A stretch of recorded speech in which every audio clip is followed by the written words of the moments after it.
Welcome to the SmartKeys podcast. Today, we're taking a deep dive into something that, a lot of people just toss into the general wellness bucket. Oh, right, like drinking more water or getting a standing desk. Exactly. Like mastering your attention span is just a nice to have. But in today's business landscape, with constant context switching and, endless digital noise, focus isn't a wellness trend. No, not at all. It's the ultimate competitive advantage. I mean, it's a critical strategic resource. It really is. Well, And to understand how to actually harness that, we're looking at a really comprehensive guide called Build Your Attention Span, Strategies to Concentrate for Longer Periods. yeah, that's by Felix Römer, right? Yep, the founder of SmartKeys.org.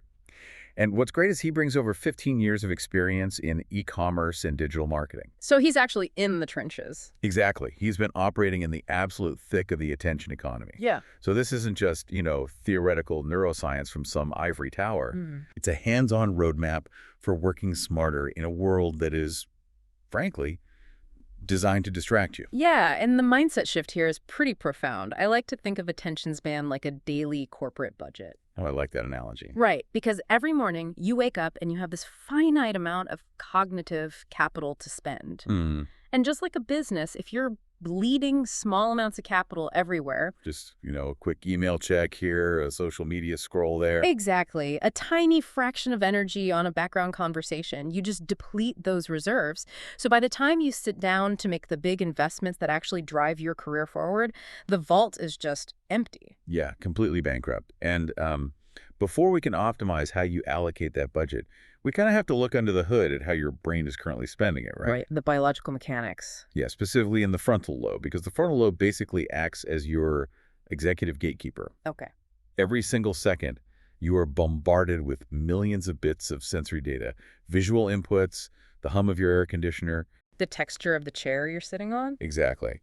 And the frontal lobe has to instantly sort through this massive mountain of data and make, really quick bets on what to prioritize and what to suppress. And its default setting is to look for high contrast stuff, right? Yeah, high contrast salient cues. Mhm. Because, from an evolutionary standpoint, a high contrast cue was like a bright orange tiger moving in a green jungle. You had to notice that anomaly to survive. You had to. But the problem today is that our modern bright orange tiger is a buzzing phone. Or a flashing red notification badge on your screen. Exactly. And software engineers explicitly design this tech to trigger that exact survival-based filtering mechanism. Which brings us to this staggering data point in the article. Back in 2004, the average on-screen focus was about 2.5 minutes. Yeah. But by 2020, that number had plummeted to roughly 47 seconds. It's wild. 47 seconds. But wait, if our on-screen focus is literally down to 47 seconds, aren't we basically proving that whole theory? Which one? You know the one that says humans now have shorter attention spans than goldfish? Oh, right. The goldfish myth. Yeah. I mean, it seems like our brains are just permanently rewired and broken. Well, the source material actually actively debunks that. It's one of the most pervasive misunderstandings out there. Really? Yeah, human cognition doesn't work on the same biological plane as a fish. I mean, a goldfish relies on pure bottom-up processing, just reflexive reactions to immediate stimuli. Okay, so how are we different? Human focus relies on top-down processing. So our attention varies wildly based on, complex things like interest, your emotional state, how stressed you are, and age. So it's a contextual problem, not like a permanent hardware downgrade. Exactly. And we can prove this just by looking at developmental baselines for kids. Oh, right. Yeah, experts use a useful rule of thumb. You get about 2 to 3 minutes of focus per year of age. So a 10-year-old could manage, 20 to 30 minutes? Right. In a quiet, engaging environment, absolutely. A 16-year-old could hit maybe 32 to 48 minutes. So the underlying machinery is totally fine. The hardware isn't broken, the environment is. Exactly.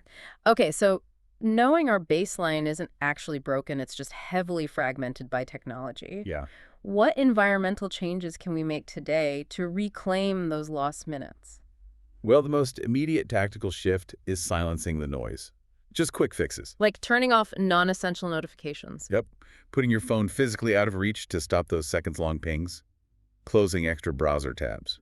Oh, closing tabs is a big one. It's not just about a clean screen, is it? No, it connects to single tasking, which is scientifically far superior to multitasking. Right, multitasking is such a corporate buzzword, but I always compare it to, like, imagine a business trying to execute a hostile takeover, launch a brand new product, and do a complete corporate rebrand all in the exact same day. With the exact same team. Yes, so it just guarantees poor performance across the board. Nothing gets the resources it actually needs. That's a great analogy. Biologically, multitasking splits your cognitive resources and completely tanks both your speed and your accuracy. So we have to single task, but practically, how do you structure that during a normal workday? The text mentions specific time blocking strategies. Mm-hmm. Like you could do 30 minutes of deep focus followed by 5 minutes off, or a 45-10 split. Okay, 45 on, 10 off. And what are you supposed to do in those 10 minutes? Just check email? No, definitely not. You need hydration and 2 to 5 minute movement breaks. To sort of filter out the distraction? Right. And even during long meetings, the article talks about strategic fidgets. Strategic fidget. Yeah, like using a stress ball. It keeps part of your brain occupied so you aren't tempted to look at your phone. And during your focus blocks, the infographics in the source highlight using website blockers. Oh, that makes sense. You just lock yourself out of the distraction. Exactly. Okay, so those quick environmental fixes are great for, immediate relief today. But to truly stay ahead in the future of work, professionals need to build long-term cognitive endurance. They absolutely do. So how do we train the brain like a muscle over the long haul? Well, the text details some really interesting long-term habits. The first one is daily mindfulness. Like meditation. Basically, just 5 to 10 minutes of focusing on breath anchors. Okay. It literally strengthens the neural pathways you need for sustained concentration. But the really surprising one is cardiorespiratory fitness. Wait, really? So you're telling me that hitting the treadmill actually makes it easier for me to ignore Slack messages? Surprisingly, yes. Wow. It directly improves the brain's ability to filter out noise. Brisk walking, cycling, just 3 times a week. How does that even work? Exercise increases blood flow, right? And it releases neurotransmitters that sharpen your cognitive processing. It physically builds the capacity to sustain focus. That is wild. Yeah. And of course, there's the foundational stuff, sleep and stress management. Right, the usual suspects. But the article frames it as treating sleep as a performance skill. A performance skill. I like that phrasing. Yeah. So regular bedtimes, dim evening light. If you do that, you free up massive amounts of cognitive bandwidth for the next day. Okay, so you've got the short-term tactics and the long-term training. Let's actually assemble this into a concrete daily protocol, Let's do it. because we need something that translates directly into career and business success. Right. So the article breaks down a specific adult deep work routine, basically a 45 to 60-minute blueprint. Okay, step 1. First, you pick one priority task. Just one. No multitasking. Exactly. Then you set a timer for 45 or 60 minutes. But the key here is using a consistent start cue. A start cue, like a trigger. Yeah, like playing a specific short playlist right before you start. It signals to your brain that it's time to focus. Oh, that's smart. And you start the block with a 2-minute warm-up. What does that look like? Just something simple to enter the block fast, like outlining the problem you're about to solve. It eases you in. Now, I absolutely love the tip the text has about ending the work block. Oh, the 60-second note. Yes, ending the block by writing a quick note about exactly what the next step is. I always think of it as leaving digital breadcrumbs for your future self. That's exactly what it is. Right. So when you come back to the task, your future self doesn't get completely lost. You don't burn energy trying to remember where you left off. Exactly. And this synthesizes the core value proposition of this whole deep dive. Right. Why it actually matters. Because it isn't just about finishing your chores faster. It is fundamentally about neural filtering. Yeah, you're removing the guesswork. Removing the guesswork, making starting automatic. So professionals can consistently execute higher quality work faster than their distracted peers. Because they aren't bleeding their cognitive budget. Exactly. Consistency with these micro habits, like just scheduling tomorrow's first task tonight, it compounds. It creates a measurable, distinct competitive edge. That's incredibly powerful. It really shows that the attention span is highly adaptable. Very much so. By matching your work sessions to your energy, keeping the support system simple, and using tools like habit trackers, you aren't just surviving the modern digital workplace. No, you're actively engineering your mind to thrive in it. Which, brings up a really provocative thought to leave you all with today. Yeah, this is a big structural question. Right. If our cognitive performance absolutely thrives on single tasking and quiet environments, Which the science clearly shows it does. but the modern corporate world is largely built on instant messaging, constant availability, and open plan offices. Basically built for constant interruption. Exactly. So how long until businesses eventually have to completely redesign their physical and digital architecture?